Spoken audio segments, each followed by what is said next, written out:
بسم اللہ الرحمن الرحیم۔ حضرت حنظلہ بن اسعد حمدانی فرماتے ہیں جناب حنظلہ بنی شماب کے چشم و چراغ تھے، جو کہ بنی حمدان ہی کا ایک قبیلہ ہے، اور بعض تاریخ والوں نے لکھا ہے کہ جناب حنظلہ نامور شیعوں میں سے تھے، خوش تقریر، صاحب فصاحت و بلاغت تھے، بہادر تھے، دلیر تھے، قاری قرآن تھے۔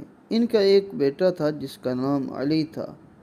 فرماتے ہیں سید الشہداء کے کربلا میں آنے کے بعد حنظلہ جماعت حسینی میں آ کے شامل ہوئے۔